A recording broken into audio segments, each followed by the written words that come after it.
nous entendent. Bouge plus, c'est bien, parfait. Alors, est-ce que du coup, Etherio, tu peux nous faire un petit rendu, savoir si on nous entend? Ça va depuis tout à l'heure, on est en freestyle, mais au cas où, quand même. Oui, ils nous entendent. Vous nous entendez? Ah, c'est parfait. Merci. Ok, du coup, on doit reprendre depuis le début. On va reprendre, je vais faire un petit résumé. Globalement, j'espère que vous aviez entendu, mais du coup, live sur. Oui, un live sur, du coup, les addictions. C'est ça. Et du coup, on va commencer par le plus doux, on va dire, et on va finir par le plus brut. Et on va agrémenter ça de petites anecdotes, histoire de rendre ça convivial, mais ne pas oublier ce principe, nous, qu'on voulait vraiment de prévention, avant tout. On en parle, on est là pour discuter de ça, mais vraiment, surtout prévention, que ce soit par rapport aux trucs soft ou même aux plus hard. On est là pour prévenir, aider et faire notre maximum. Donc du coup, on va commencer du coup par la première partie. Première partie qui englobe 4 thèmes du coup, qui englobe les thèmes des écrans, des jeux et des jeux vidéo. Parce que l'addiction aux jeux, on n'a pas écrite, mais par exemple, on peut en parler. C'est vrai que Ce serait bien aussi de donner peut-être une petite définition de qu'est-ce qu'une addiction. C'est vrai que ce serait pas mal aussi, autant pour moi. Je te laisse. Maman. Alors, oui, je suis désolée si je lis beaucoup. J'espère quand même que ça va être assez ok. Mais du coup, oui, une addiction, c'est un comportement de dépendance. Du coup, c'est un besoin irrépressible et surtout répétitif de consommer une ou plusieurs substances. Donc, ça peut être de l'alcool, du tabac, des médicaments, ou du coup de s'adonner à des activités, comme Titouan l'a dit, comme des jeux vidéo, des écrans, le sport, les médicaments. Non, pardon. Le sexe, les achats, tous les trucs comme ça. Et même si, du coup, il y a toujours la conscience des effets négatifs, mais ça stoppe rien, parce qu'en fait, c'est le concept d'une addiction. C'est que même si on sait que c'est mal, on va quand même le faire parce que notre corps nous dit il faut que tu aies ça dans ta vie. Et du coup, c'est l'impossibilité de s'abstenir, même quand on le veut, parce que le cerveau, en fait, il intègre des comportements comme indispensables. C'est-à-dire qu'il y a vraiment quelque chose de répétitif. Donc, plus tu le fais, plus tu fais des activités du coup qui te provoquent par exemple de la dopamine ou des trucs dans le cerveau, mais ça on le verra plus tard, plus ton cerveau en fait il va être en manque et ton corps aussi, et du coup ça va créer la dépendance et donc ça va te pousser à répéter plusieurs fois les mêmes choses. C'est ça. En gros. Et du coup, c'est ni une faiblesse morale, ni un simple manque de volonté. C'est vraiment une maladie du cerveau et du comportement. Clairement, sachant qu'évidemment, il y a aussi plein d'autres éléments. Oui. Par exemple, le syndrome du sevrage, moi, c'est ce qui me tient ça. à cœur. Mais je te laisse finir si tu veux. Tu veux parler du syndrome du... Non, comme tu veux. Oui, en gros, l'addiction, ça se caractérise par la perte de contrôle durable d'une personne sur la consommation d'un produit psychoactif ou d'une activité. Donc, il y a plein de choses, mais pour résumer, c'est juste la répétition qui occupe de plus en plus au détriment des autres activités, donc de la vie sociale, les centres d'intérêt, du travail, du sommeil, etc. Donc en fait, l'addiction empiète petit à petit sur ta vie. Et après, du coup, il y a le syndrome de sevrage, comme si toi en parlais. C'est... En fait, la personne peut ressentir une souffrance à l'arrêt brutal de la substance ou de l'activité. Mais du coup, le symptôme qui caractérise l'addiction est le craving. Que l'on définit comme une pulsion ou une envie impérieuse et irrésistible de reproduire l'expérience à la base de la conduite addictive et qui peut survenir pendant des années après un sevrage. C'est-à-dire qu'en fait, ça on en parle beaucoup, mais on n'est jamais vraiment sevré de quelque chose. À partir du moment où il y a eu une addiction, tu peux jamais être 100% sevré en fait. Parce qu'il y a toujours, il y a un terrain propice, il y a toujours quelque chose qui va te dire ouais, mais là, pourquoi pas repartir dans mes mauvais travers, on va dire. Parce qu'en fait, c'est le corps, tout ça. En fait, il y a plein de facteurs qui rentrent en jeu. Oui, non, mais c'est ça. Mais merci bien déjà. Et puis oui, c'est globalement ça, c'est vraiment cette idée de, même si tu as une addiction, ce syndrome de sevrage est une preuve que tu ne sors pas jamais, mais que c'est très dur de se maintenir justement en dehors de cette addiction. Et le craving, vraiment, c'est quelque chose, moi par exemple, étant un fumeur de cigarettes, je sais que passer une longue période sans fumer de cigarettes, ça peut être très dur et je peux ressentir justement ce syndrome de sevrage craving, comme on disait, où vraiment, un moment, je ne fais rien. Et vu que je l'ai mêlé avec telle ou telle habitude ou telle chose, je me dis, Là, j'ai une envie, je peux pas faut que j'aille me fumer une cigarette. Oui. Alors que justement, il n'y en a pas tellement besoin et que ça, comme une addiction, comme on disait, c'est. Mais c'est comme le matin, quand t'as ton café, t'es obligé d'avoir ta clope avec. Parce que Ah c'est oui, vraiment l'habitude de. pour ceux qui Et aiment le café, ouais. oui, du coup, pour ceux qui aiment le café. Mais en fait, ce qu'il faut surtout retenir, c'est vraiment que l'addiction, il y a des méfaits autant du coup sur la santé physique que sur l'entourage, dans le sens où ça te coupe vraiment de vie sociale, peu importe l'addiction, ça te, du coup, coupe vie sociale, ça fait quelque chose sur le mental, suivant les addictions, du coup, il y a aussi un point de vue financier qui est assez compliqué. Et ça entraîne en fait des souffrances liées à ça parce que du coup la personne va se sentir vraiment à l'écart alors que en soi c'est enfin dans les grandes lignes c'est pas de sa faute mais on va dire c'est la personne en elle-même qui décide de faire ça mais qui se sent mal parce qu'elle ne peut pas vivre sans et du coup elle se met à l'écart de toute forme de sociabilité et de plein de choses. Oui, non, mais c'est clair que les addictions, c'est le premier mot, justement, pour, on va dire, le côté social, où c'est peu importe les addictions, on rejoint, pour toutes les recherches que j'ai pu faire, on rejoint vraiment ce côté-là de chaque addiction isole socialement. Et le fait d'être addict fait que tu te recroquevilles sur toi et tu te restes dans un environnement qui, à tes yeux, est sain, mais t'empêche d'avoir du contact social, de parler avec des gens, etc. Et ça, on va le voir avec à travers différentes addictions, du coup. Mais du coup, on va commencer par la première, du coup, par les écrans. Est-ce que quelqu'un a envie de commencer ou pas, qui avait fait les écrans Oui, bah, alors avec Lara, nous, on a travaillé sur, on avait travaillé sur les écrans. Alors après, on peut mettre ça avec aussi les jeux vidéo et tout en même temps parce que je pense que ça revient un peu au même. Mm. Mais l'addiction aux écrans, c'est vraiment une addiction de la génération de maintenant là. Avec TikTok là. Tu dis ça vraiment comme si t'étais pas dedans. Oui, mais un peu moins. Parce que TikTok, c'est vraiment le truc de genre. Qui a donné tout ça. Oui, de scroller jusqu'à scroller pour rien en fait. Et le problème, c'est que les écrans chez les jeunes et tout ça, ça crée vraiment des vrais problèmes psychologiques après à long terme. Et après, les jeux vidéo, on va dire que c'est un loisir qui peut, si ça devient une addiction, c'est vraiment mauvais aussi parce que ça entraîne beaucoup de comportements et de troubles physiques, autant physiques que moraux. En fait, c'est bizarre parce que c'est des trucs, on est en mode, c'est des trucs, c'est censé nous faire passer le temps, mais de façon, oui, positive, en mode, on passe le temps, c'est cool, on joue aux jeux vidéo, on regarde une vidéo, des trucs comme ça. Mais quand ça devient une addiction, ben, c'est directement, ben, ça y est, on va perdre la vue et attraper le cancer. Sachant qu'en plus, tu perds du temps dans le temps de ta vie. C'est pas comme si pas comme une cigarette, par exemple, où tu perds du temps, mais de fin de ta vie. Par exemple, là, les temps d'écran, c'est tu perds du temps dans ta vie. Dans ta journée. Dans ton temps, précisément. Donc ça, c'est fatal. Et puis en plus, alors moi, il y avait un sujet justement que j'aimais bien, c'était le principe de lumière bleue, qui vraiment rejoint les 2D, parce que que ce soit les écrans ou les jeux vidéo, il y avait un peu ce côté-là où, comme tu dis, ça peut atteindre le moral, et en plus, plus la personne est jeune, et plus on la met dedans, ou plus elle est dedans, plus ça va être violent pour elle, que ce soit justement sur des conséquences physiques ou même sociales, comme on disait justement auparavant. Elle peut développer de l'indépendance. Alors, faut juste parler en face du micro.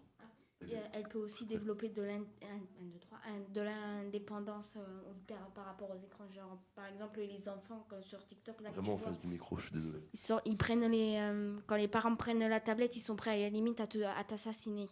Oui, je vois, c'est ça. Et puis, c'est ça. Et en fait, le principe vraiment de la lumière bleue, c'est que, alors je suis allé guetter, en fait, la lumière bleue, c'est la lumière qu'on voit dans le spectre lumineux tous les jours. Sauf qu'en fait, c'est une lumière spécifique qui, alors moi, je vous conseille d'aller regarder derrière nos écrans de fumée sur Netflix, un super documentaire justement sur tout ce qui est informatique et surtout l'algorithme des réseaux sociaux, par exemple. Mais il y a ce côté-là où en fait les écrans sont faits exprès pour te maintenir éveillé. Alors ce côté-là, jeux vidéo, ça diffère un peu justement parce qu'il y a ce côté-là où on joue et c'est plus une distraction et au final, la personne en fonction de l'environnement, de comment elle est mentalement. En fait, elle peut potentiellement se réfugier dans ce monde-là. Mais les écrans, c'est vraiment autre chose, puisque par exemple, pour donner en thème le téléphone, qui par exemple, ici, a déjà passé plus d'une heure le soir avant d'aller dormir ou après manger sur son téléphone, alors que globalement, il n'y avait pas de raison. Tout le monde. Oui. Parce que justement, c'est l'effet de la lumière bleue justement sur nos cerveaux qui nous maintient le cerveau dans un état qui fait que le cerveau pense qu'on est encore en journée, alors que pas du tout. Et c'est Maintenant, il y a des trucs sur les téléphones où on peut mettre confort des yeux, oui. en mode confort ou mode nocturne, tout ça pour vraiment être en mode. Le cerveau, là, il faut arrêter de Mais cogiter sur l'écran. Là. clairement. Mais ça peut faire des vrais ravages du coup sur le point de vue social, mais aussi vraiment sur le point de vue, par exemple, au niveau de santé, que ce soit par rapport à la... Alors que je ne dise pas de bêtises. Ça va faire des enfants cons. Parce qu'ils vont tous, Ah, ils vont tous avoir des problèmes. Oui. Il y avait un terme que j'aimais beaucoup. C'était par exemple la lumière bleue, ça fait un effet sur le sommeil et sur le rythme circadien. Est-ce que quelqu'un sait ce que c'est le rythme circadien? C'est très simple en plus. C'est le sommeil. Non, c'est l'horloge interne du corps. Oui, parce qu'en gros, le truc qui est bien, c'est que quand tu dors, c'est là où ton corps se régénère. Donc le foie se régénère, il y a plein de parties en toi, du coup, qui travaillent la nuit. C'est pour ça que c'est important de dormir 8 heures par nuit et de respecter ces horaires-là, parce que sinon, en fait, quand tu te lèves, déjà, tu as l'impression de ne pas être vraiment réveillé. Ton corps, il y a encore plein de toxines dedans, et du coup, tu peux littéralement pas embrayer la journée. Clairement. Et puis du coup, moi j'avais vraiment noté les effets de la lumière bleue, puisque comme j'ai envie de vous dire, en fait, les jeux vidéo et les écrans ont des facteurs. Ça me vanne là en off, vous le voyez pas, mais plus sérieusement, oui, c'est plus important, je trouve, que en soi les vraies addictions du coup aux écrans, aux jeux vidéo. La lumière bleue est un vrai facteur, ça peut causer plein de problèmes du coup, la production de Il mélanine. n'y a pas que ça. Il n'y a pas que ça, je sais bien. Mais ça reste un élément plus qu'important. Bah déjà, sincèrement, moi, personnellement, de ce que je vois des enfants, ceux qui ont les écrans ou qui jouent aux jeux vidéo de plus en plus tôt ont aussi des lunettes de plus en plus tôt. La vue baisse parce que déjà, il y a, la vue, c'est lié au cerveau, etc. Donc même, il y a des choses de ton cerveau qui n'ont pas forcément fini d'être construites, qui, du coup, ne le seront jamais réellement parce que les écrans ont un peu bousillé tout ça, on va dire, entre grandes lignes. Et je peux ajouter quelque chose. En gros, déjà, souvent les dessins animés et tout ça pour enfants ne sont pas vraiment pour enfants. Genre, ils vont trop vite. En gros, normalement, il y a des images par seconde et c'est pas censé dépasser à peu près 3 images par seconde parce que sinon, l'enfant il capte pas et c'est juste ça va aller trop vite pour lui et ça va lui créer une sorte de. Il comprend pas donc ça va l'énerver, ça va le frustrer et ça va le rendre un peu accro, on va dire, à ça dans la journée. Oui. Et puis même le fait que ça aille de plus en plus vite aussi, t'as le truc de genre, ton cerveau il a toujours besoin d'être distrait par quelque chose. C'est ça aussi le truc de TikTok, comme t'en parlais tout à l'heure. En fait, TikTok c'est vraiment une boucle parce que du coup, tu peux changer de vidéo à tout moment avec des vibes différentes, donc des choses différentes. Donc en fait, ton cerveau c'est vraiment... il a ce truc de ok, il faut que je change très vite de sujet ou très vite de trucs. Et du coup, dans la vie de tous les jours, on peut le voir parce qu'on a besoin vraiment de changer vite de sujet. On a souvent moins de patience. Ou plein d'autres choses. Mais oui, c'est clair. Et puis juste pour finir là-dessus, oui, c'est ça. Comme j'avais marqué, du coup, c'est vraiment une vulnérabilité pour les enfants aussi, du coup, par rapport aux écrans. Ils sont une fois plus vulnérables, mais ça peut effectivement poser plein de problèmes par rapport aux rétines. Et j'avais vu, petite information intéressante, ça peut provoquer aussi un vieillissement cutané, c'est-à-dire que la lumière bleue, c'est une des lumières qui passe en fait plus profondément que d'autres UV, par exemple, et qui peut provoquer une accélération du vieillissement. Donc voilà, moi c'est ma petite info sur les écrans. Ok. Ouais, et après, du coup, sans les yeux, on ne voit plus. Mais... ce que je voulais dire, c'est qu'il y a la lumière bleue, mais il y a aussi tout l'aspect mental, en fait, avec surtout avec les écrans, parce que c'est vraiment le truc de trop jeune, ça peut créer des troubles, vraiment, genre comme le TDAH. Ils vont tous, la génération TikTok, là, 5 ans, là, ils vont tous avoir des TDAH, quoi. Ils vont tous être en baisse de concentration. Et ça va faire des mauvais élèves à l'école. Voilà. Ouais, non, Moi, mais je suis clairement. d'accord. Moi, je suis d'accord. Ils vont avoir des cancers. Oui, en plus. C'est ça. Alors en plus des impacts sur la réussite et tout ça, même des jeunes qui du coup derrière se retrouvent à se réfugier dans leur monde, forcément, ça aide pas. Et du coup, on va passer du coup sur le deuxième. Alors, au deuxième, on a englobé plein de trucs. On va parler en fait des addictions loisirs. Alors, c'est vraiment plus des addictions comportementales. Mais du coup, dedans, on inclut pardon, tout ce qui est jeu, donc jeux d'argent et tout cela. Ainsi que, du coup, pas jeux vidéo vu qu'on en a parlé, mais le sexe, le sport par exemple, les achats. Et après, on reviendra sur le sucre et on rentrera dans la deuxième partie du coup du live. Est-ce que quelqu'un peut se prononcer sur la question? Mais Tes souhaits. du coup, sur les addictions loisirs, mais c'est surtout des addictions, comment on appelle ça?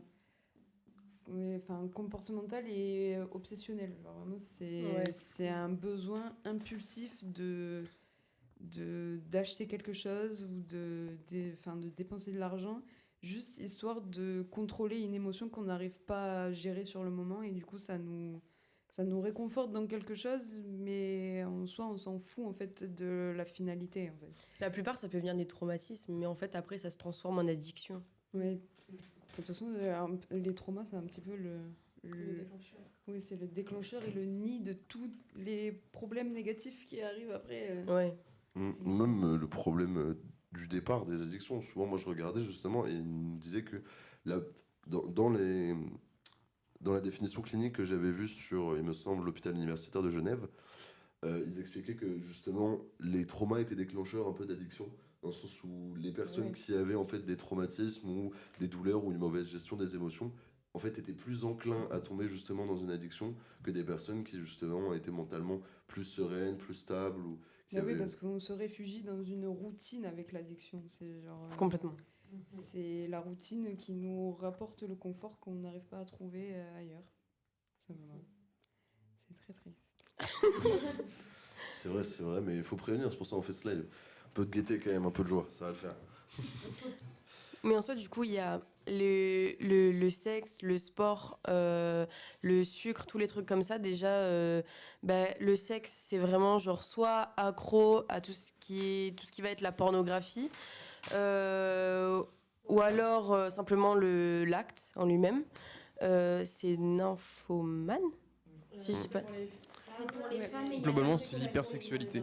Alors moi j'ai écrit quand même Oui, un le petit grand pavé nom, le que- grand nom, c'est hypersexualité. Oui, oui. c'est ça. Sachant que si vous voulez, j'avais vu que vous aviez commencé, donc je l'ai fini. Nymphomanie, ça vient du grec. Du coup, nymphe, c'est la femme. Alors précisément, c'était femme mariée ou une femme en âge de se marier. Et mania, du coup, de la folie, la frénésie. Et en fait, l'idée générale, au final, c'est un peu la folie de la femme mariée ou justement la folie de la femme. Moi, je trouvais ça un peu sexiste comment il le tournait. Mais voilà, dans les faits, C'est pour nymphomanie, ça que c'est hypersexualité. l'étymologie, voilà. Et que le terme est... Et alors juste, moi j'avais vu qu'il existait différentes présentations cliniques, par exemple pour les addictions au sexe, comme la masturbation compulsive, la drague compulsive, la consultation compulsive de sites classés Je X. crois qu'on a de quelqu'un qui est journaux- concerné ici. Charonisme. De quoi? On a quelqu'un qui est concerné, je pense, ici. Ouais, exactement. Non mais j'avais trouvé ça très intéressant parce que ça englobait plein de choses. Quelqu'un veut témoigner.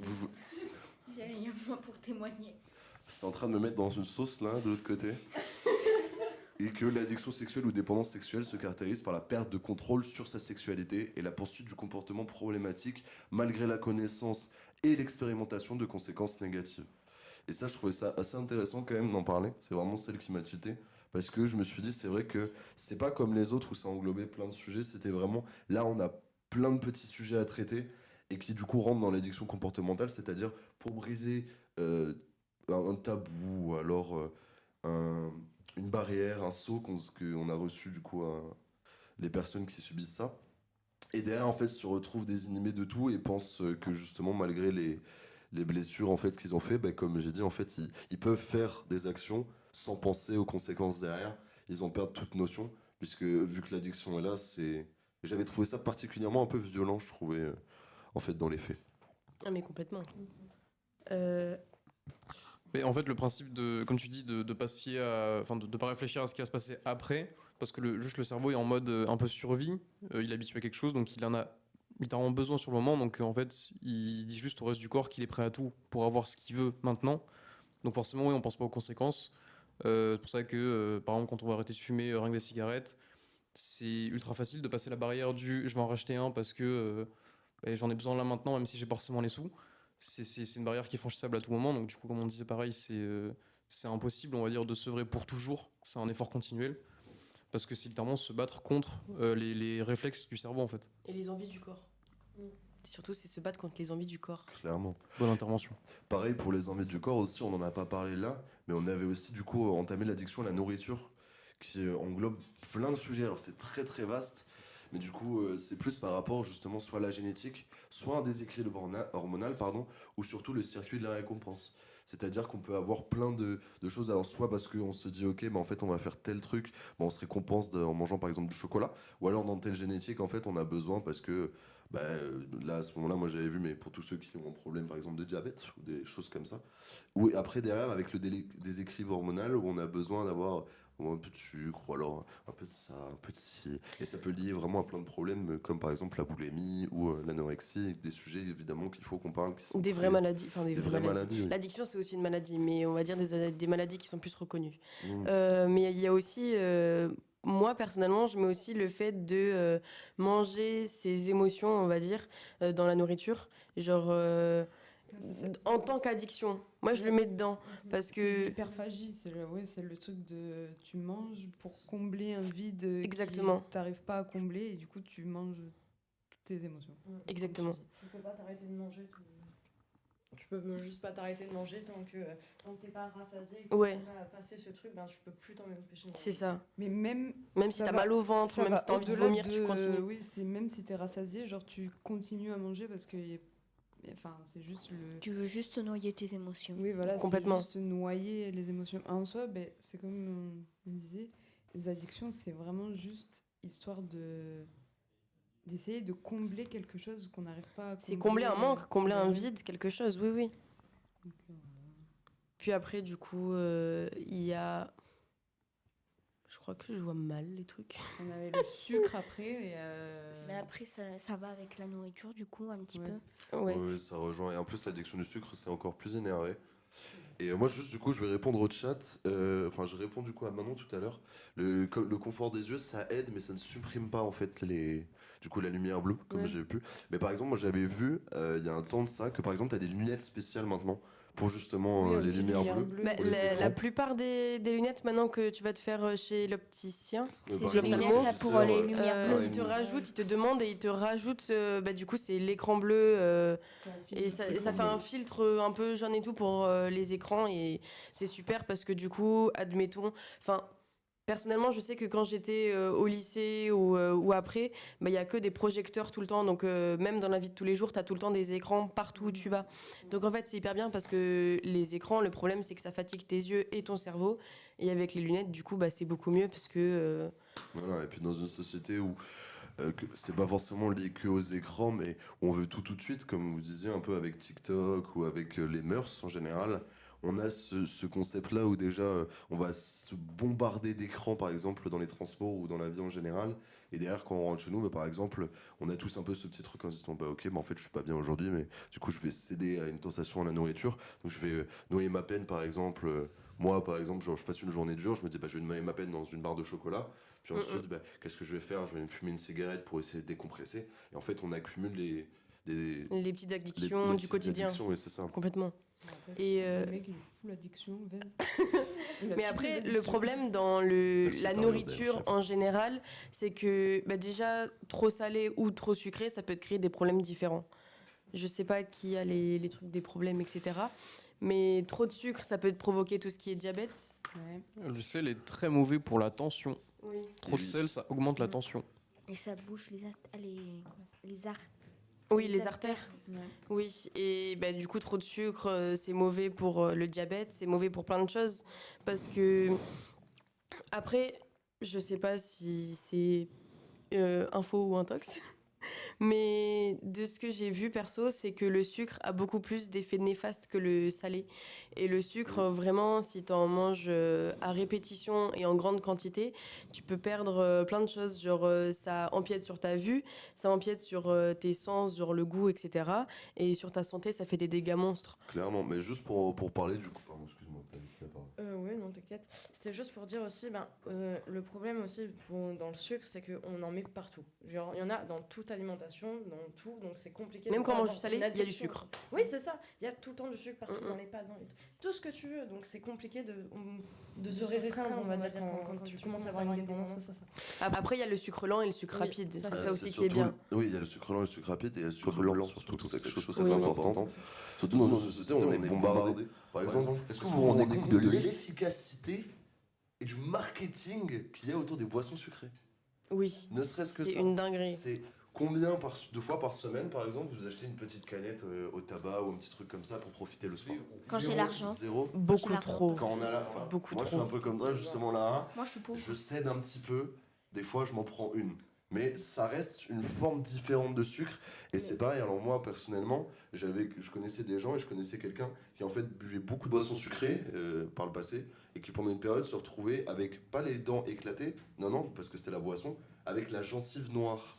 Et ça, c'est plein de petits éléments. Donc ne serait-ce qu'au niveau de l'hygiène buccale, effectivement, ça Complètement. peut faire des dégâts, mais ça peut faire énormément de dégâts. Ça peut te faire des dégâts à l'estomac, par exemple, ainsi qu'au foie, ou alors, justement, en rapport avec la vue, on peut aussi avoir des problèmes au cerveau, par exemple. Ça peut déclencher des diabètes de type 1 ou de type 2. C'est vraiment le sucre, il faut faire énormément attention, sachant qu'en plus, avec les aliments transformés qu'on a, il y a une petite expérience que j'ai montrée à notre régisseur Noah là, hier, où en fait des Américains ont fait des tests sur une souris, sur 2 souris. Ils ont fait une souris qui avait parfaitement bien mangé, qui était très saine.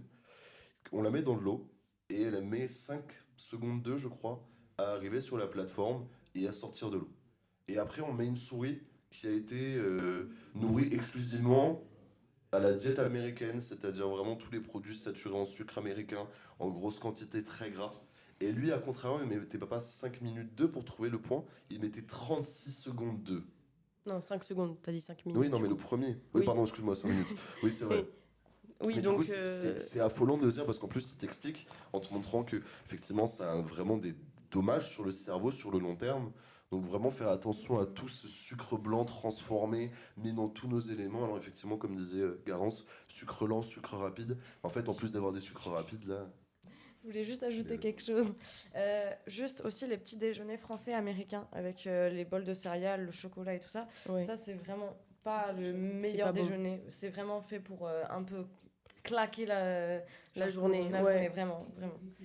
T'as un gros pic, les céréales, c'est vraiment pas adapté en soi pour le Ce matin. qui serait idéal en fait le matin, c'est de manger du salé parce qu'en fait le sucré t'as faim beaucoup trop vite parce que c'est que des sucres rapides les céréales. En fait, pour faire un petit topo, sucre rapide, sucre lent pour savoir la différence. Sucre lent, c'est ce que tu vas avoir dans les fruits ou les légumes et du coup qui va rester dans ton corps et qui va s'accrocher, ça va être bon pour ta santé. Les sucres rapides, c'est tout ce qui va être bonbons, gâteaux, etc. Et du coup, ça va te rassasier pendant peut-être 30 minutes, 1 heure, mais ça va pas être sur le long terme.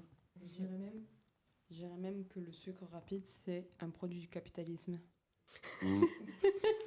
Ça, j'avoue, c'est bien dense. Bah, je propose honnêtement, on va finir là, on va faire une petite pause à 15, mais qu'on rejoigne le café là justement, puisqu'on parle justement de ces Ouais. addictions un peu violentes. Parce que le qui truc, sont c'est dans qu'il y a notre du quotidien. sucre dans le café. Et ça, c'est le pire truc. Du sucre et du lait même des fois, mais Oui. du sucre dans le café sans sucre, par exemple. Non, non, non. Non, oui, c'est, oui, tu peux mettre du sucre. Oui, c'est Ouais, que, c'est ça. en fait, le pire, c'est que quand tu prends du café, en règle générale, quand tu commences, le café, c'est trop amer, c'est trop fort, c'est trop machin. Donc, en fait, tu vas avoir tendance à mettre du sucre dedans. Café, il y a de la caféine, donc c'est déjà quelque chose d'addictif. Et du sucre, addictif aussi. Donc là, c'est 2 fois plus d'addiction, c'est Comme horrible. si tu sniffes un rail de... Ouais. Un rail de café. Ouais. Ah, putain, ça réveille dès le matin. Donc, il voulait me Bah, faire une pizza. On a le temps un peu de parler du café ou pas? Oui. Tu veux parler des... Moi, j'adore parler du café, j'adore ça. Alors, le café, en fait, c'est un nutriment, on va dire, qui est à double tranchant, parce qu'il y a beaucoup de bienfaits, mais dans une certaine mesure. Je veux d'abord commencer par les bienfaits, parce que ça va jusqu'à 3 tasses de café par jour. On est encore dans le vert, on va dire, c'est encore positif. Ça peut beaucoup réduire les risques de maladies cardiovasculaires, d'AVC. Pour le café noir sans sucre, ça a aussi des vertus contre le diabète de type 2. Ça peut réduire les risques d'en avoir. Et on constate aussi une légère augmentation de la durée de vie chez les consommateurs de café noir sans sucre, à côté de personnes qui n'en consomment pas du tout. Donc sinon, pour aller plus loin, du coup, dans les vertus qui peuvent aussi devenir handicapantes, il va y avoir l'effet sur l'attention, sur l'excitation. Donc en fait, c'est la caféine qui augmente la nervosité, donc qui augmente la concentration, l'attention. Donc ça peut être positif de le prendre par exemple le matin, mais par contre le soir ça peut complètement dérégler, comme tu disais par exemple l'horloge interne, ou juste donner une moins bonne qualité de sommeil parce qu'on va dormir plus tard, ou on va dormir moins longtemps, ou juste moins bien. Extrêmement important pour la santé, le sommeil d'ailleurs, je rappelle. Dormez bien. Après, Longtemps, 8 heures minimum, 10 heures maximum. Pas Très plus. important. Après Soyez aussi, pas il peut trop avoir gourmand. une accoutumance au café. Parce Oui. que ceux qui boivent vraiment beaucoup de café, au bout d'un moment, il y a une accoutumance qui fait que tu ressens plus les effets de... De la caféine. T'as une forte addiction. J'y En viens. général, quand tu es trop haut dans l'addiction, tu ressens plus et tu as besoin de toujours plus pour ressentir. C'est... Tout à fait. J'y viens doucement, lentement mais sûrement. Laissez-le finir. Donc du coup, sur cette augmentation de l'excitation, de l'attention, etc., on a aussi une augmentation de l'anxiété, du stress, parce que forcément, ça, on va dire que ça électrise un petit peu les nerfs, donc dans tous les sens possibles. Donc mentalement, ça peut aussi avoir un impact, surtout si en plus ça engage le sommeil, il va y avoir aussi de la fatigue qu'on va plus forcément ressentir à cause de l'excitation du café, etc. Et en fait, ce qui provoque ça, c'est la caféine. En fait, c'est une molécule qui, en relation avec cette molécule, va créer un pic d'énergie, sauf qu'ensuite on va avoir une redescente très forte. La caféine, on la retrouve aussi dans le thé, qu'on appelle la théine, parce que c'est la même molécule, mais qui n'est pas en relation avec les mêmes molécules que dans le café. En gros, on a la même base, mais pas en relation avec les mêmes petits agents autour. Ok. Et donc, par exemple, Scientifique. si vous cherchez un Tunnel. moyen de... Pas du tout, c'est super intéressant, écoute-moi. Si vous cherchez un moyen d'avoir de l'énergie sur une longue durée, le thé est une bien meilleure solution parce que la théine distribue l'énergie sur une plus longue période, donc à un moins fort pic et une redescente beaucoup plus douce aussi. Voilà, donc si vous voulez rester en forme toute une journée, plutôt que de boire 3 cafés, Au premier n'hésitez pas à degré, boire je 3 savais pas thés. que oui, le Un thé, seul thé, c'était ça marche. autant 3 thés, c'est mieux. d'effets. J'ai l'impression que ça n'a pas d'effet, moi, le thé. Il y a aussi les infusions pour le soir, du coup, comme on disait. Ouais, la camomille aussi. Enfin, Oui, mais est-ce que Le du soir, coup, il y a de la alors, théine Bah, là-dedans en fait, le truc, c'est que avec le café, t'as pas. En fait, la différence, du coup, parce que tu dis que tu ressens pas les effets vis-à-vis du thé et vis-à-vis du café. Le café, tu vas l'avoir un peu, genre, dans les, on va dire, 20 minutes, tu vois, qui suivent. C'est pour ça, t'as l'impression d'être direct boosté. Alors que le thé, c'est-à-dire que tu vas en prendre un le matin, tu vois, à midi, tu vas être au pic.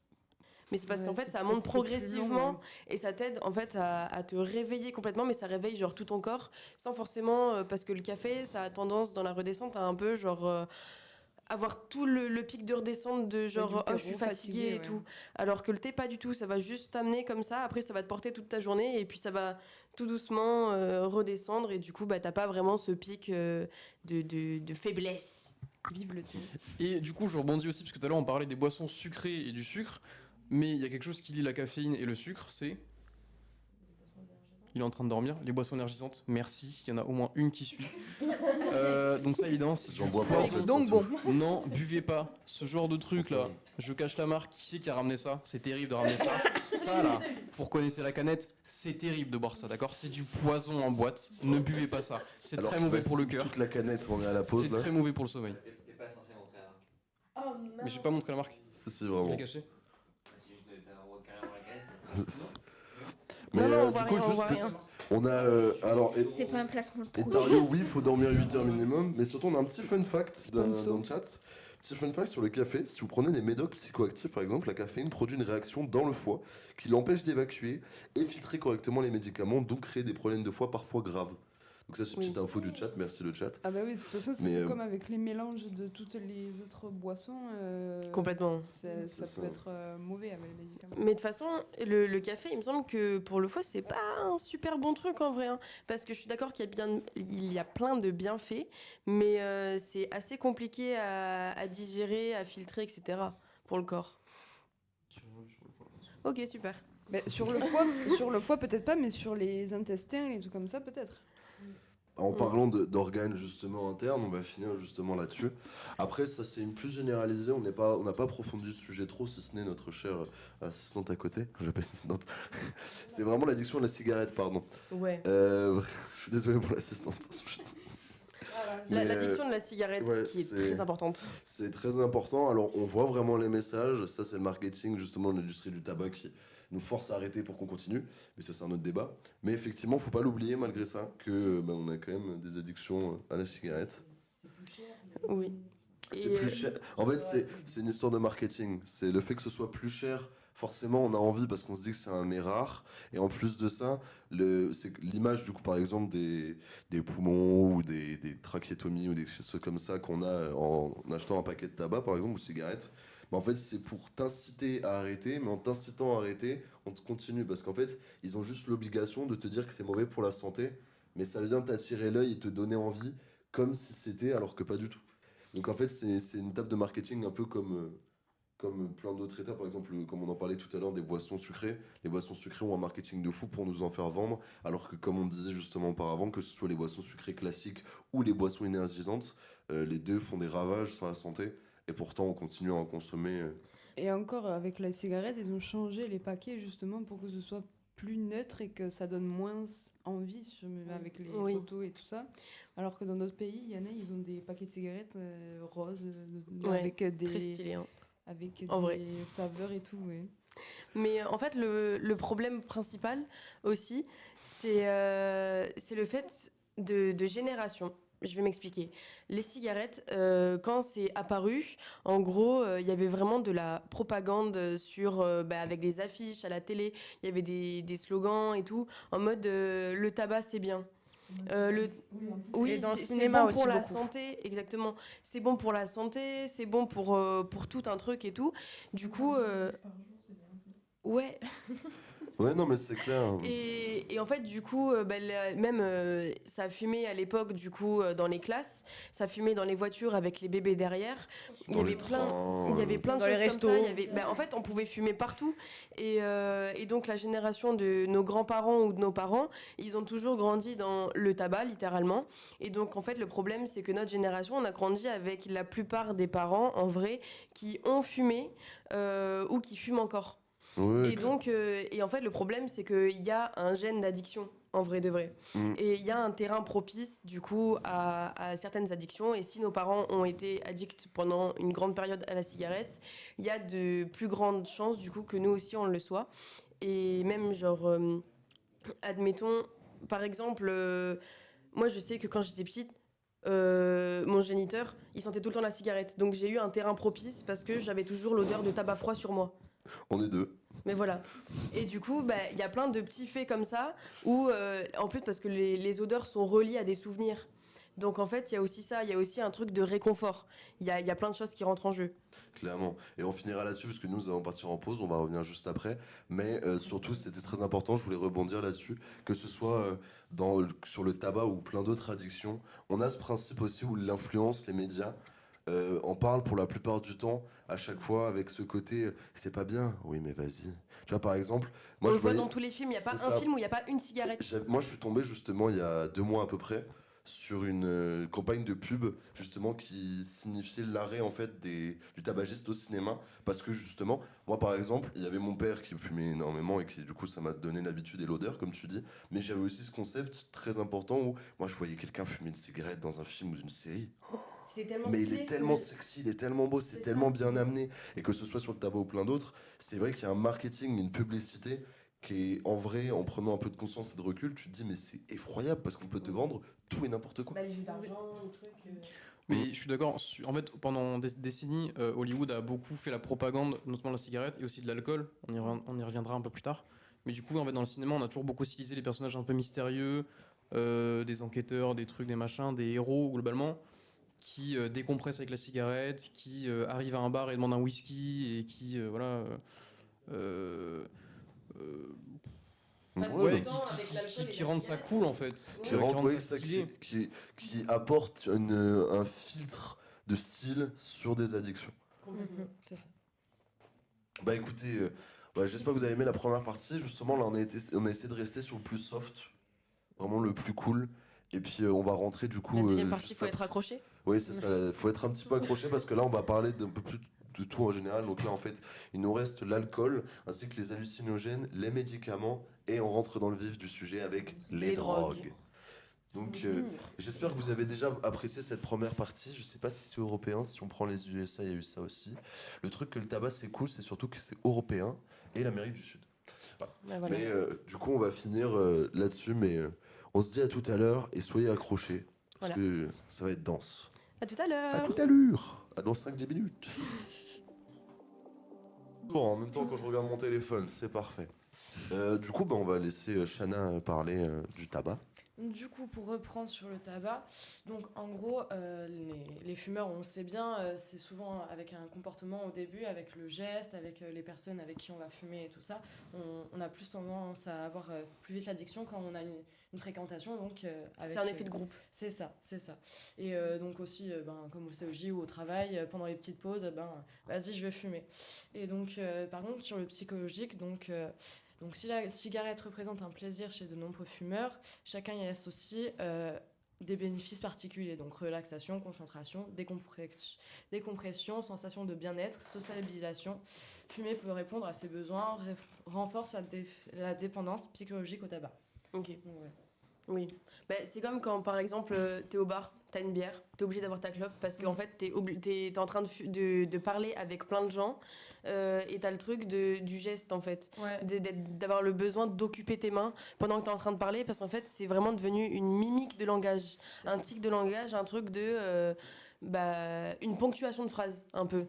Et puis si les gens devant toi ils fument, tu vas avoir tendance à toi fumer même si t'as fumé une C'est ça. clope il y a même pas 5 minutes. Tu viens de l'éteindre, mais devant toi, ça en rallume une, bah vas-y, je vais m'en rallumer une aussi. C'est ça, surtout en soirée, donc avec l'alcool et tout ça, là il y a beaucoup plus tendance à... les clopes, ça s'enchaîne avec l'alcool forcément. Exactement. Et le mélange tabac-alcool, c'est ok? Alors ça, je sais pas, je me suis pas renseignée. C'est pas Dans grave, tous les mais cas, les excusez, mélanges, c'est jamais les bon. mélanges, c'est jamais bon. Moi, il y avait la grande. Moi, on m'a souvent dit. Ça va être dégueulasse, je le dis direct, hein, mais on me disait souvent, si tu mêles par exemple, on y reviendra après, par exemple, les joints avec du coup l'alcool, moi on me disait, c'est les connaissances que j'avais qui me disaient, attention, demi-molle. C'est par exemple. Ah ouais? Oui, apparemment, c'est un truc, tu vois. Voilà, évidemment, il n'y a que lui pour faire des têtes comme ça derrière. Mais normal, parce qu'en fait, l'alcool, c'est un excitant. L'alcool, il y a un truc euphorique. Et dans tout ce qui est cannabis, donc dans tous les jours, etc., il y a aussi quelque chose d'excitant et d'euphorique. Donc en fait, ouais, je peux comprendre. Ça se coupe un peu. Et puis, alors moi, c'est ce que m'ont raconté les personnes que je côtoyais. Mais par exemple, moi, je me dis surtout que les alliances, en fait, avec que ce soit surtout l'alcool, parce que l'alcool à mes yeux, c'est vraiment un ravage, mais même en général de plusieurs substances, peu importe laquelle, parce que là, on parle pas forcément spécialement de drogue, mais Oui. vraiment les mélanges à mes yeux, c'est vraiment pas une bonne idée Dans tous tous les cas, quoi. c'est le pire truc alcool-joint, comme tu disais, parce que le problème, c'est que en fait, ça va te mettre beaucoup plus dans le mal parce que l'alcool, ça va faire remonter tout. En fait, c'est comme, en soi, même le tabac, en fait, je suis en train de penser, quand tu bois une bière et que tu fumes une clope, ça va faire remonter tous les effets de l'alcool. Quand tu fumes un joint, que tu bois une bière, ça va monter la bière et monter ce que tu viens de fumer. Donc en fait, dans tous les cas, c'est jamais un bon mélange. Effectivement.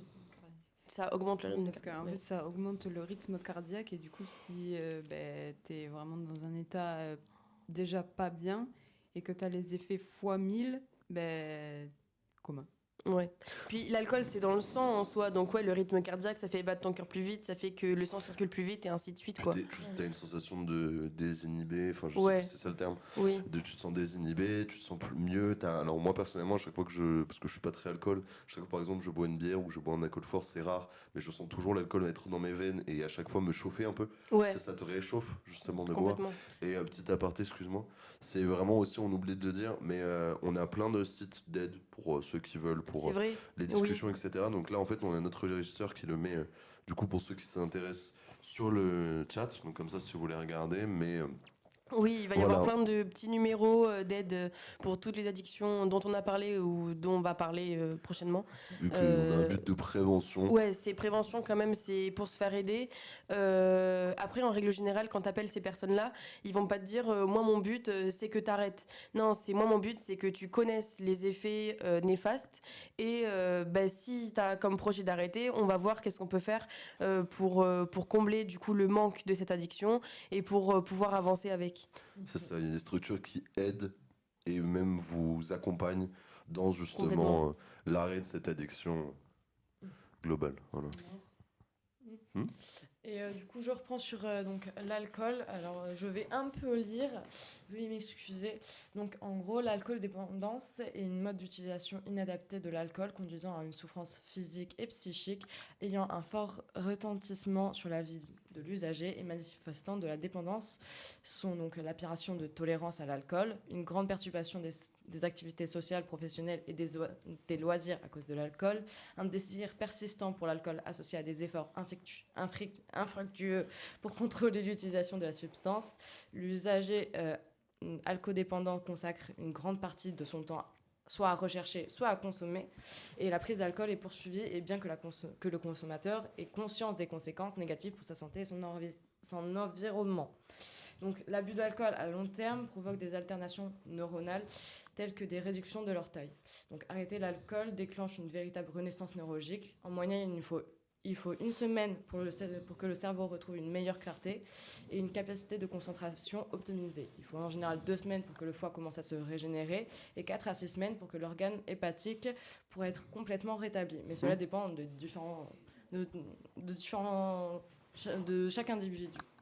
Et donc le sevrage alcoolique se manifeste, 1, 2, 3, se manifeste comme un continuum allant de tremblements à des convulsions, des hallucinations et une instabilité végétative mettant en jeu les pronostics vitaux en cas de sevrage sévère. Le sevrage brutal d'alcool peut causer un ensemble de symptômes pouvant conduire au délirium tremens. Sans prise en charge médicale, le délirium tremens peut alors conduire au coma, voire au décès. Alors moi j'allais dire un truc, mais délirium tremens. Qu'est-ce que... En gros, c'est le fait c'est un sevrage très très fort, genre Ok. arrêter d'un coup, donc ça peut Ouais, provoquer, je vois le bien. coma Bah, Et ça oui. rejoint un peu le cannabis. Oui, Au mais final, par contre, je veux rebondir sur un truc, comme tu as dit, vis-à-vis des neurones, parce que Ouais. du coup, c'est neuronal. oui, c'est neuro. Ok. neurobiologique. Et du coup, c'est pour ça qu'on déconseille aux femmes enceintes de boire quand elles sont enceintes. Parce que justement, quand elles accouchent, après, eh ben, sur le bébé, il peut y avoir des retards mentaux vis-à-vis des neurones qui vont pas complètement être formés. Parce que du coup, bah, le cerveau d'un bébé dans le ventre, il n'est pas formé. Donc en fait, bah, ça entraîne plein de maladies, de retards, etc. Et même pour l'allaitement. Et même pour l'allaitement. Et même, il y a eu des études des personnes enfin des mères qui n'ont pas forcément bu pendant qu'elles étaient enceintes, mais que leur enfant, admettons, si un enfant de 5 ans, on va dire, commence à boire à cet âge-là, à 40 ans, il aura le cerveau d'un enfant de 15 ans. Ah oui. D'accord. Genre, ça fait des aussi gros retards que ça. Ok, Ok. ok. Vraiment, c'est une dinguerie. Genre, ça peut engendrer plein de choses. Ouais, niquer le cerveau. Hein. Oui, oui, vraiment.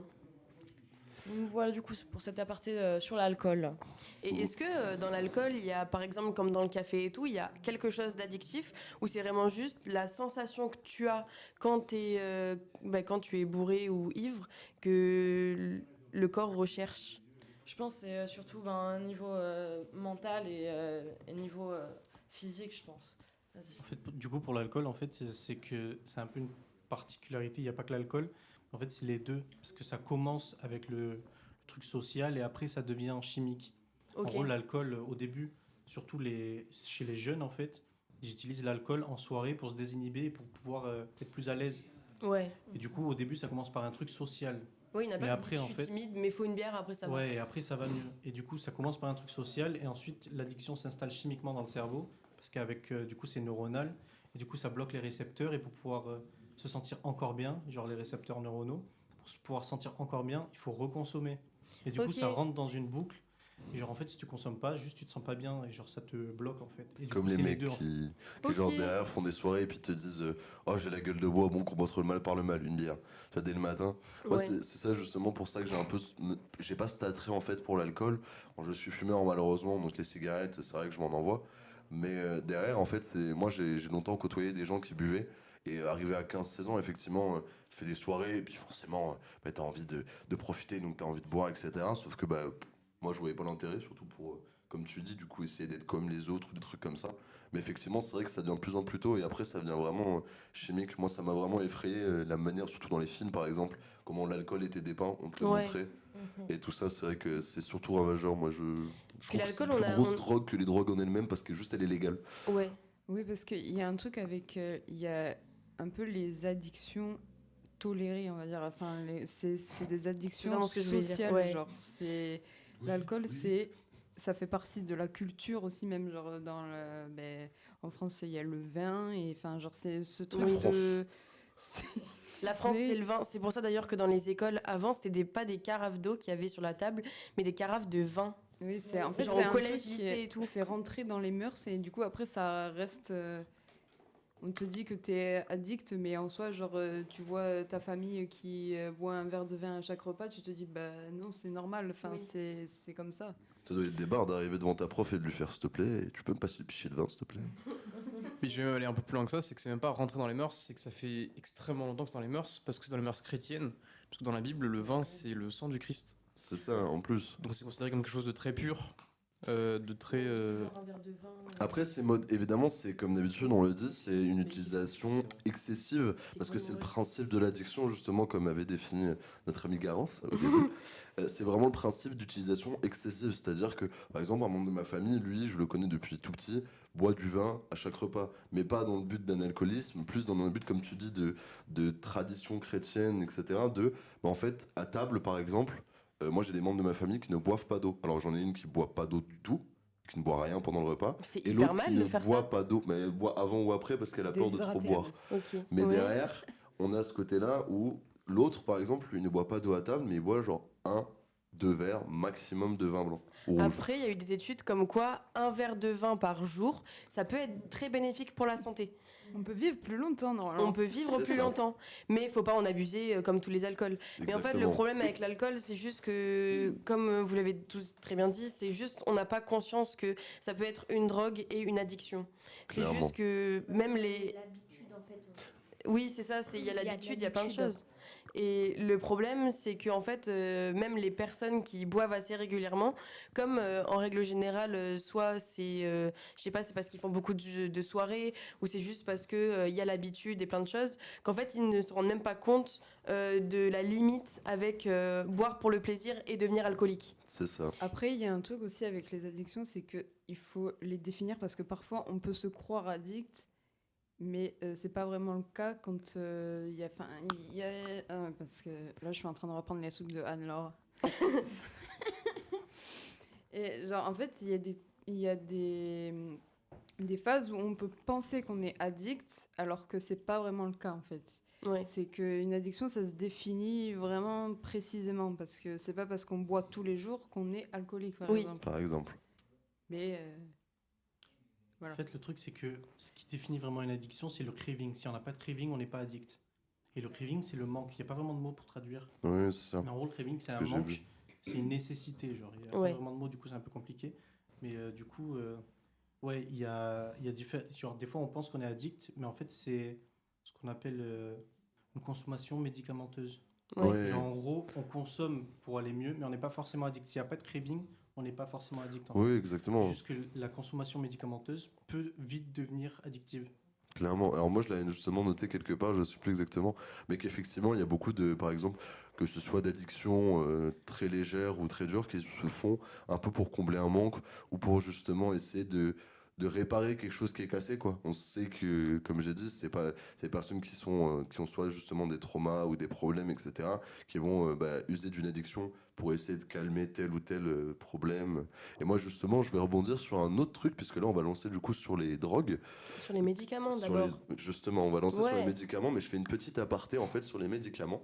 Parce que par exemple, je ne sais pas si tout le monde le sait, mais des médicaments maintenant sont détournés de leur usage et sont utilisés comme drogue. Par exemple, je pense notamment à la codéine pour la ligne, si je dis Oui, pas de bêtises. oui. Exactement. Par exemple, la ligne est une drogue qui est très répandue aux États-Unis, par exemple, qui consiste à prendre un médicament codéiné, de le mélanger avec du Sprite, et hop, on a le médicament parfait, c'est-à-dire on boit et on dort.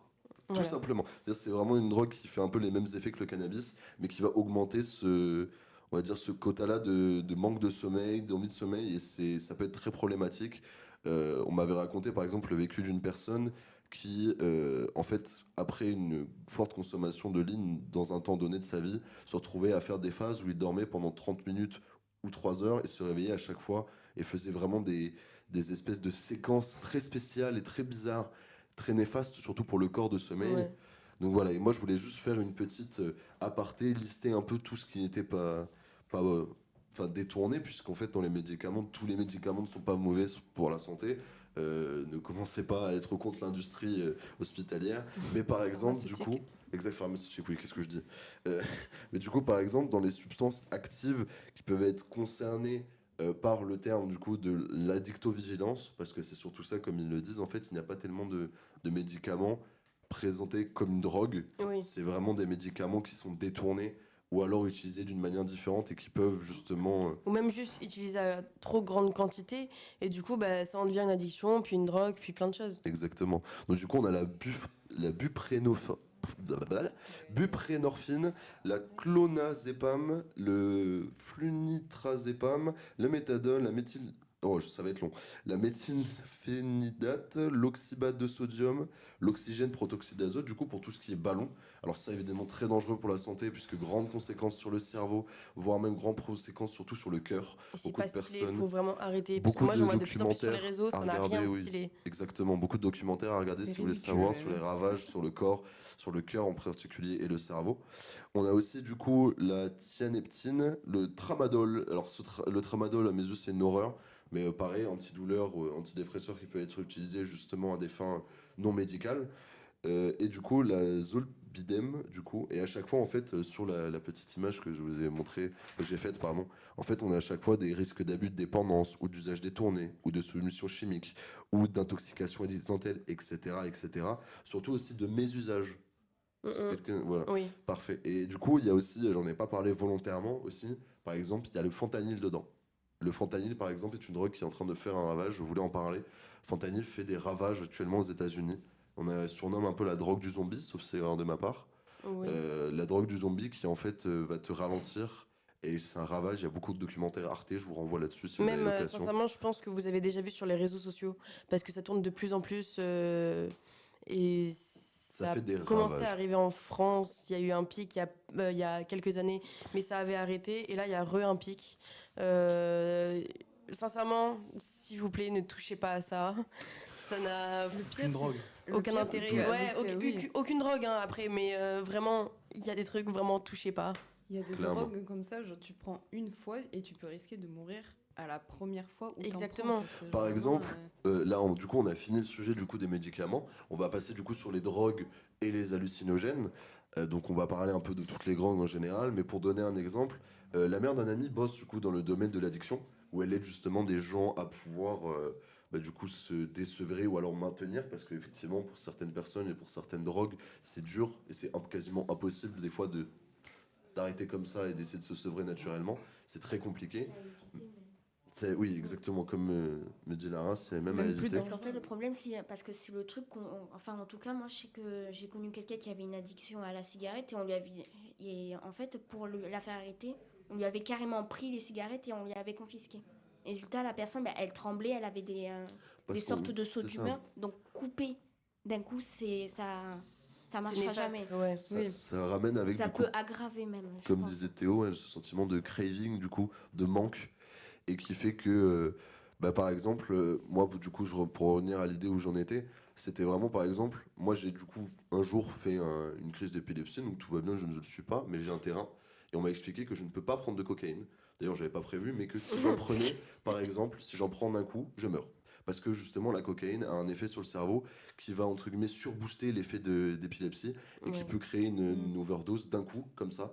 Et certaines drogues peuvent te tuer instantanément, tout comme certaines peuvent te rendre addict instantanément, tout comme certaines peuvent faire plein d'autres effets. Donc là, on va parler de plein de drogues en général. Moi, je vais commencer à parler déjà des origines de certaines drogues. Parce que j'ai pas été. Malheureusement, j'ai pas pu regarder tout. Mais du coup, les origines de certaines drogues, donc l'opium, les champignons hallucinogènes, le cannabis, c'est des drogues qui sont donc naturelles, donc on peut trouver dans la nature. Et à la base, c'est utilisé comme calme-douleur. Donc, parce qu'en fait, on a vraiment l'impression de sortir de notre corps. Donc, si on a des mal au dos, comme la plupart des jeunes, bah, t'as plus ça. Et puis, il y a plein d'autres effets. Mais par exemple, les champignons, je vais te laisser en parler. Euh, Enfin bref, et ça peut aussi aider les traumatismes, la douleur donc psychique des traumatismes qu'on peut avoir tout au long de notre vie. Et à la base, c'était utilisé du coup à la guerre ou à la chasse comme stimulant. Et puis après, c'est aussi utilisé dans la religion pour, en gros, les... Comment expliquer? Pour entrer en transe, quand il y a vraiment des gros trucs où il faut faire des cérémonies, etc., et ben, il y en avait certains, du coup, dans certaines religions, qui en prennent pour entrer en transe, pour être plus en contact avec leur Dieu ou leur... J'ai envie de dire un plein de peu choses. plus croyance, puisque effectivement, ça rentre même pas tellement dans le terme religion, parce qu'il n'y a pas forcément que les religions qui le font. Je pense notamment du coup aux rituels chamaniques, effectivement, Ouais, qui rentrent dans ça. ouais, ouais. Je spécifie juste croyance, puisqu'effectivement, religion, on peut croire et on peut dire, bah ok, bah du coup, ça veut dire que ils font ça dans l'islam, ils font ça dans des- de- ils font ça chez les juifs. Non, justement, c'est pas forcément que religieux, ça Ouais, peut amener une croyance. exactement. C'est tout à fait ça. Et moi, je veux juste faire du coup un transfert pour qu'on du coup on puisse retourner vers Shanna pour qu'on puisse parler du cannabis. C'est comme par exemple, du coup, on voit que les drogues ont été utilisées bien avant notre existence, du coup, qu'elles sont là déjà présentes bien avant dans l'histoire. Par exemple, du coup, on peut parler aussi notamment de l'opium, comme tu avais dit, du coup, on avait parlé qui était utilisé pour la guerre, pour calmer les traumas. Mais aussi, moi, une petite anecdote que j'aime bien utiliser avec justement le cannabis. Le cannabis, c'est pour ça qu'on essaie de, à chaque fois. Pour les personnes qui fument, on essaie de prévenir pour tout ce qui est du coup, comme j'en avais parlé une fois, pour les animaux, c'est qu'en fait, on a une partie de notre cerveau qui est faite exprès pour traiter la molécule de THC. C'est-à-dire qu'il y a une partie de notre cerveau qui, techniquement, est faite pour fumer. Alors que là où justement les animaux ne l'ont pas, c'est pour ça que je ne sais pas si vous avez déjà entendu, mais on dit toujours de ne jamais faire fumer ou ne jamais faire sentir l'odeur aux chiens, aux chats, etc. Parce que vu que justement ils n'ont pas cette capacité pour traiter, ils peuvent être défoncés à vie. Oui. Mais c'est quand même hyper intéressant de se dire que même si c'est une drogue, il y a une partie de notre cerveau qui est fait pour la consommer. Ouais, adapté. On est d'accord. On est Je veux juste finir sur les origines, s'il vous plaît. Oh. Excuse-moi de t'avoir C'est coupé. juste que c'est deux, trois trucs en plus. C'est qu'en fait, au 19e siècle, du coup, les scientifiques et tout, ils ont réussi à isoler certaines molécules de certaines drogues. Donc, et ça a créé la morphine, la cocaïne, la LSD, l'héroïne et la MDMA, donc tout ce qui est ecstasy. Et du coup, à la base, c'était pour des motivations médicales. Mais en fait, ça a fini pour le plaisir et la performance. Et en fait, c'était sincèrement pendant la guerre pour que, par exemple, les soldats ils soient moins fatigués parce qu'en fait, ils dormaient pas pendant des semaines. C'était pour qu'ils soient prêts au combat, pour les traumatismes parce qu'ils voyaient leurs compatriotes mourir. Donc en fait, pour éviter de penser qu'à ça et pour pouvoir être d'attaque pour, les tenir, combats. quoi. Exactement, pour tout ça. Et il y en a plein qui ont fait des overdoses et en vrai de vrai, c'est très très grave. Ouais. Mais du coup, voilà. Ok. Et du coup, je vais donc partir sur les cannabinoïdes, qui est donc expérimenté en France depuis 2021. Donc le cannabis thérapeutique ou cannabis médical est réservé à certains patients dans des pathologies aussi variées que le cancer, l'épilepsie ou les douleurs chroniques. Il pourrait également avoir un intérêt dans la maladie de Parkinson. Donc il faut bien évidemment faire le point avec un expert et demander bien évidemment l'avis.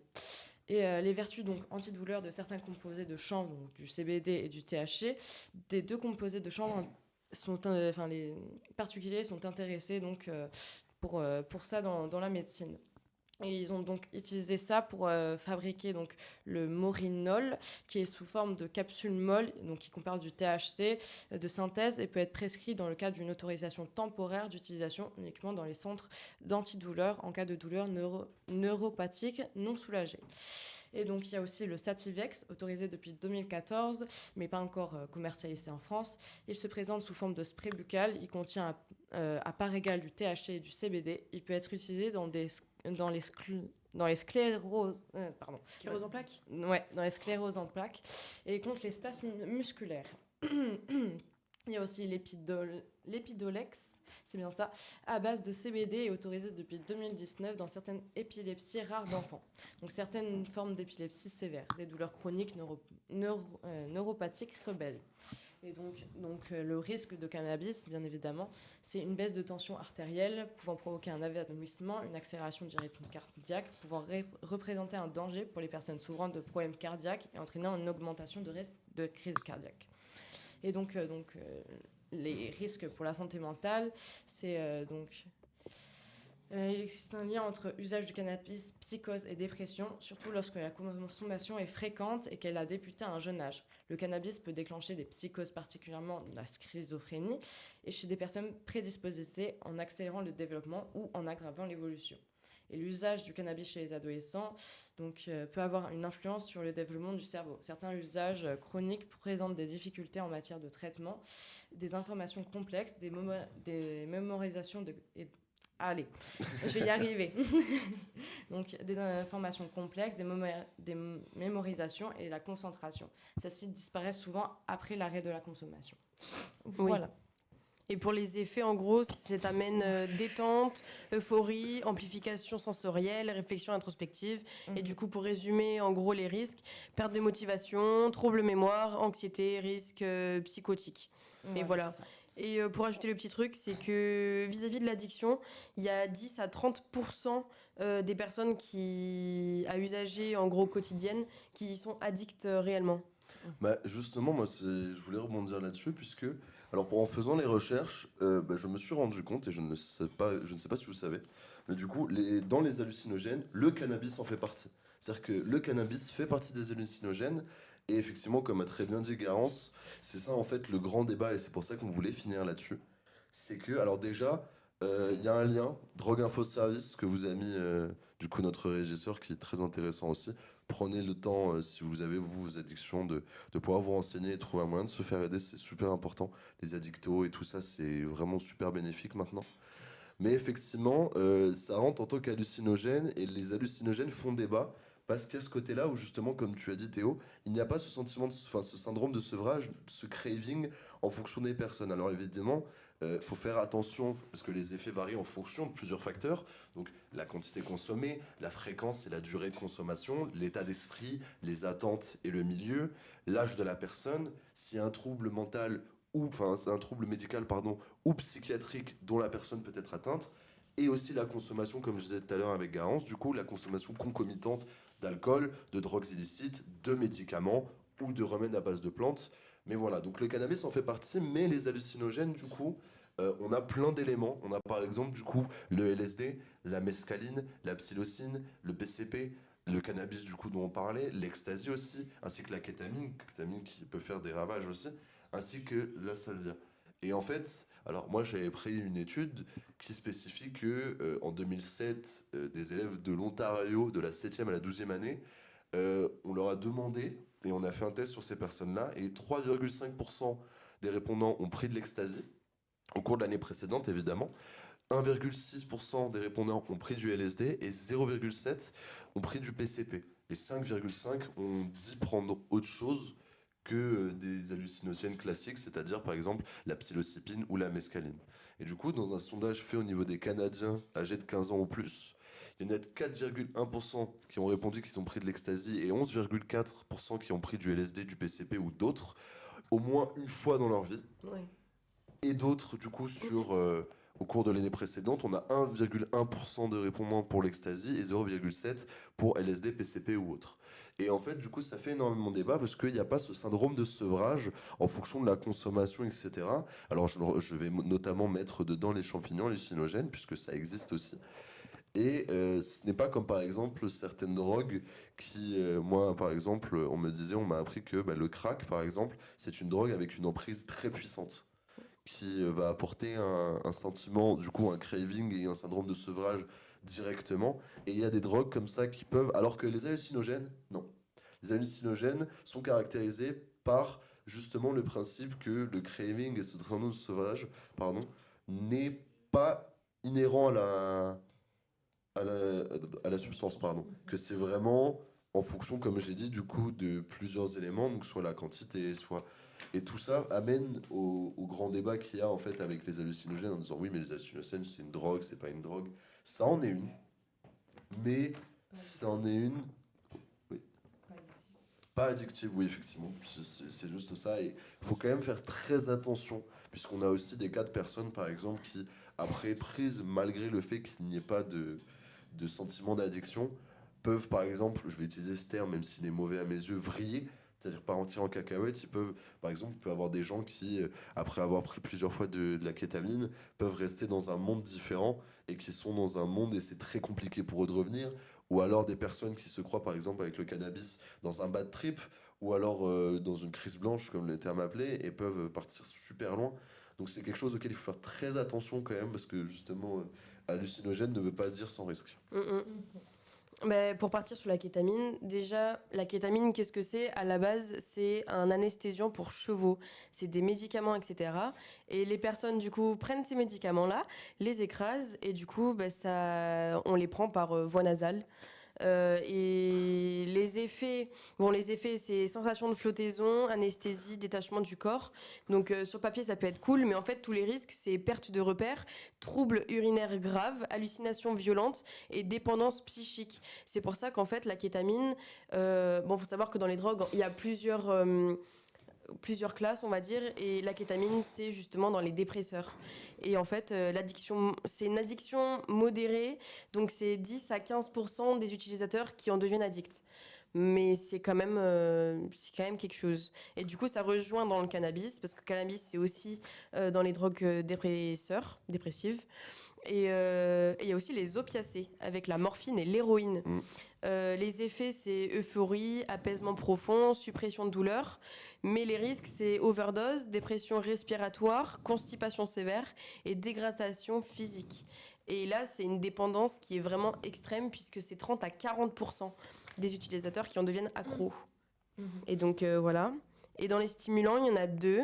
Il y a la cocaïne, qui du coup effet euphorie, confiance, énergie, les risques c'est anxiété, agressivité, insomnie, paranoïa, dépression après coup, atteinte cardiaque, brûlure nasale. Là c'est vraiment des trucs qui sont assez chauds. Ouais, brûlure nasale parce qu'en fait du coup comme c'est avec des pailles, ça te fait littéralement un trou, comme un peu un bec de lièvre. Oui. C'est des dingueries. Et là, c'est dépendance psychologique. Et du coup, c'est 15 à 20% des personnes qui utilisent. Et après, il y a les amphétamines, du coup, MDMA, ecstasy. Donc, c'est un stimulant, empathie, amour, chaleur, désinhibition. Et les risques, c'est déshydratation, hypertromie, troubles cardiaques, épuisement sérotonine, dépression, troubles de mémoire. Et donc, la dépendance est plutôt modérée, c'est 10 à 15%, mais c'est quand même quelque chose à prendre en compte. Que de bonnes choses, en fait. Et je voulais juste dire quelque chose, une petite anecdote du coup sur la kétamine. Je connaissais quelqu'un qui en a pris juste une fois, et elle m'a dit en avoir envie pendant au moins un mois, quoi. Ah oui. Ouais, c'était vraiment fort, donc juste une dose peut suffire à tomber dedans, donc il faut faire vraiment attention, quoi. En fait, la kétamine, t'as vraiment ce truc de sortir de ton corps.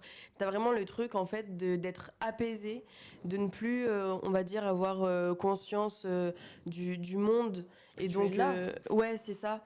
Et donc, en fait, tu peux avoir l'impression de flotter avec les étoiles et d'être super bien. Et donc, en fait, t'es tellement dans une transe qui est grande que t'as tout le temps ce besoin de ressentir cette transe-là.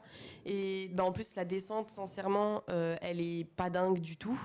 Et donc, en fait, souvent, les personnes qui en prennent ont direct envie de reprendre pendant la rechute.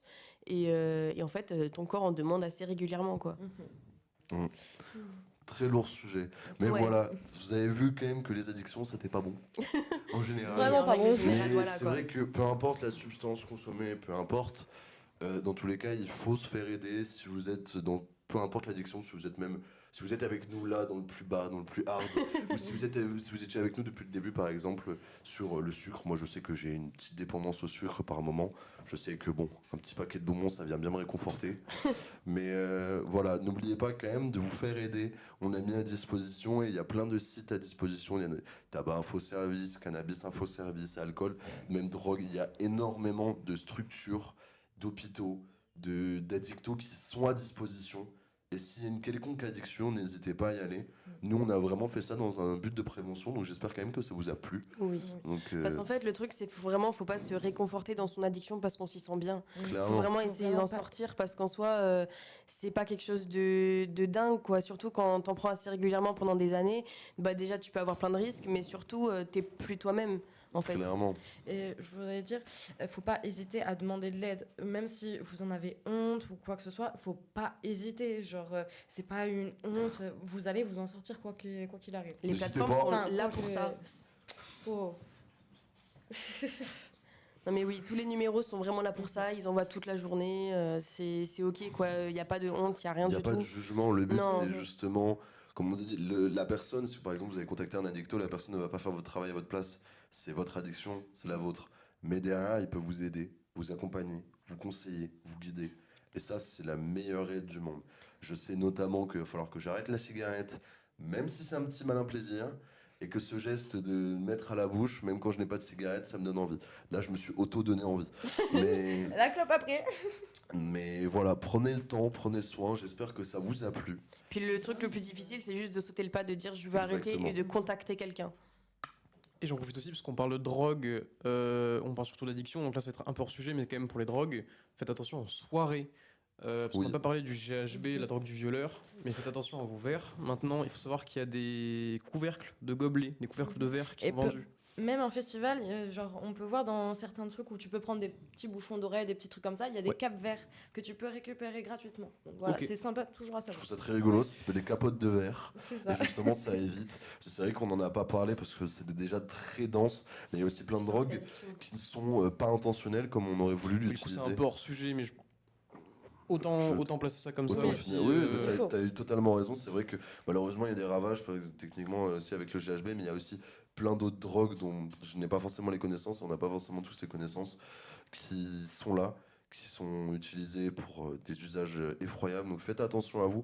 Et même que ce soit par exemple dans une soirée où vous pourrez vous faire droguer à votre insu, mais aussi surtout dans une optique de se dire, si vous faites une soirée par exemple avec vos amis, que ce soit pour de l'alcool, du joint ou d'autres choses, ne vous forcez pas. Ne consommez pas par influence, ne consommez pas. Faites attention à vous. Si vous êtes déjà dans une addiction, essayez de vous faire aider. Dites Mais non à voilà. la drogue. Exactement. Comme dit Voilà, notre dites régisseur, non à la drogue. dites non à la drogue. C'est très mauvais. Voilà, mais j'espère que ça vous a plu. Moi, j'espère que ça vous a plu à vous aussi, quand même. aussi. Oui, énormément. À tout Super le monde. intéressant. Oui. Cool. Bah, ça fait plaisir. Parce que moi, c'était mon premier atelier, que j'ai fait tout seul. Non, mais voilà, on voulait faire vraiment ce côté prévention. Donc là, on a fait un petit débat, un petit live débat. On va faire plein d'autres activités. On va essayer de varier les plaisirs.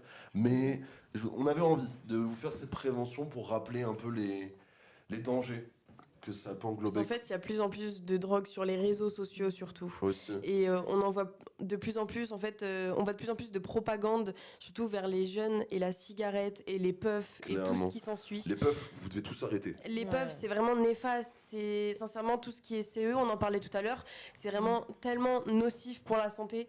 Même si on se dit, vas-y, c'est que de la fumée et tout, il n'y a pas de combustion. En fait, si, il y a une très grande combustion quand même.